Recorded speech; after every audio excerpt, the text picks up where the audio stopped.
100 सालों बाद बिहार में होने वाले भूमि सर्वे को लेकर के यदि आप परेशान हैं क्योंकि आपके पास खतियान की जानकारी नहीं है, खाता नंबर और खेसरा नंबर की जानकारी नहीं है, उसके अलावा आपको ये समझ में नहीं आ रहा है कि बिहार सरकार का बेटियों का वंशावली में ऐड करवाने का नियम क्या है और क्या आपको अपनी बहन को भी अपना हिस्सा देना पड़ेगा, तो इन सभी मुद्दों पर हम आपको विस्तार से बताएंगे और आपको बताएंगे कि बिहार सरकार कैसे जो है आपको आपके खतियान और खाता नंबर खेसरा नंबर के बारे में जानकारी प्रदान करेगी। लेकिन उससे पहले आप हमारा परिचय जान लीजिए। नमस्कार, मेरा नाम वेद प्रकाश है। आप जनता जंक्शन देखना शुरू कर चुके हैं और कैमरे के पीछे हैं विशाल। बिहार में होने वाले भूमि सर्वे को लेकर के लोग काफी परेशान है। परेशान इसलिए है क्योंकि कई लोग ऐसे हैं जिनके पास जमीन तो है, जिनका अपना जमीन है, उस पर कब्जा भी है, लेकिन उस जमीन के बारे में उनको जानकारी नहीं है कि इस जमीन का खाता नंबर कितना है,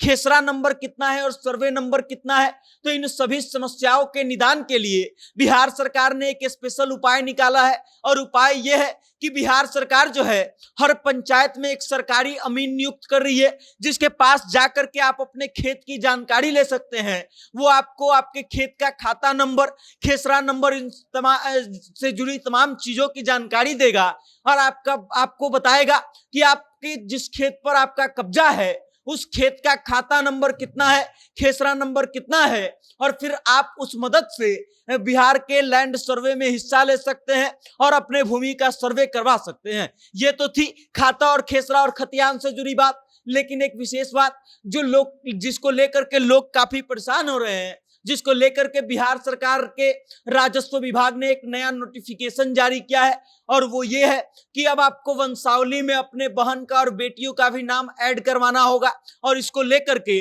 लोगों में काफी संशय का विषय है, क्योंकि लोगों को ये बात समझ में नहीं आ रही है कि आखिर बहन का नाम कैसे ऐड करवाना है और किस बहन का नाम ऐड करवाया जा सकता है और क्या करना होगा इसके लिए। तो इस बात को समझिए कि आपके अपने बहन को भी अब हिस्सेदारी देनी होगी और उसके लिए वंशावली जो आप जमा करेंगे भर के प्रपत्र 2 में, उसमें आपको अपनी बहन का नाम भी ऐड करना पड़ेगा। अब इस बात को आप समझिए कि आपको बहन के नाम को ऐड करने की बाध्यता नहीं है। बाध्यता सिर्फ तब है जब आपकी बहन का विवाह जो है वो 2005 के बाद हुआ है। अगर 2005 से पहले हो गया है तो आपको समस्या नहीं है, लेकिन 2005 के बाद अगर विवाह होता है तो आपको जो है अपनी बहन का नाम ऐड करवाना पड़ेगा और वंशावली में ऐड करवाने के बाद अपना हिस्सा भी देना पड़ेगा। लेकिन इसमें भी एक लूप होल है, या यूं कहें कि इसमें भी एक सरलतम उपाय है, एक गुंजाइश है। अगर आप चाहते हैं कि आपकी बहन को आपका हिस्सा न देना पड़े,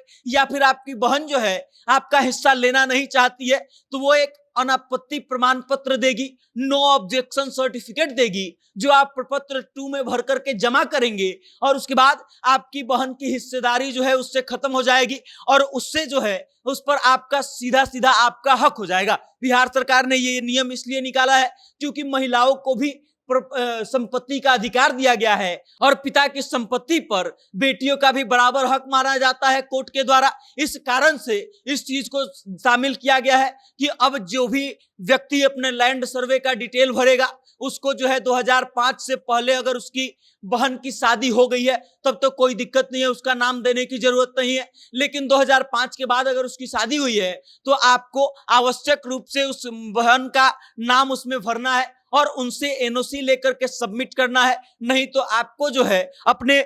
संपत्ति का बंटवारा करना पड़ेगा अपनी बहन के साथ। बाकी इस खबर को लेकर के आप क्या सोचते हैं और आपको क्या लगता है कि बिहार का जो लैंड सर्वे होने वाला है, जिसको लेकर के बिहार सरकार पूरी तैयारी कर रही है, लोगों को सरकारी वकील और अमीन मुहैया कराया जा रहा है, इन सभी चीजों से ये सफल कितना होगा? अपनी राय कमेंट करके हम तक भेज दीजिएगा और देखते रहिएगा जनता जंक्शन। बहुत बहुत धन्यवाद।